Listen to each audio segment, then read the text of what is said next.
Переходили через дорогу и всем рассказывали, как получили травмы. Таким образом, автоинспекторы пытались обратить внимание и водителей, и пешеходов к частым наездам на людей. То, что таких случаев не избежать, понимают все. Но кое-что, как считают автоинспекторы, способно сократить их число. Что именно, узнала Алия Хайрудинова. Эти кадры сняты 2 недели назад. Женщина перебегала дорогу ночью в неположенном месте. На одежде отсутствовали световозвращающие элементы. Как итог, водитель заметил человека в последний момент. Смерть пешехода была мгновенной. И таких случаев, говорят инспекторы, много. Страдают как взрослые, так и дети.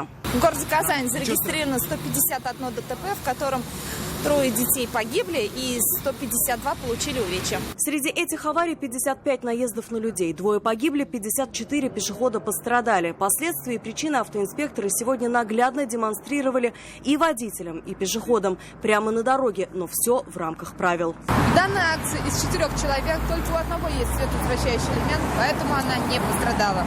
С, так сказать, пострадавшими все в порядке. Они актеры. Под режиссурой автоинспекторы пытались донести суть проблемы до участников дорожного движения, что один небольшой светоотражающий элемент может спасти и здоровье, и жизнь. В идеале сделать его модным. Видно будет, например, потому что я тоже ходил в черной куртке пару раз, чуть не сбили.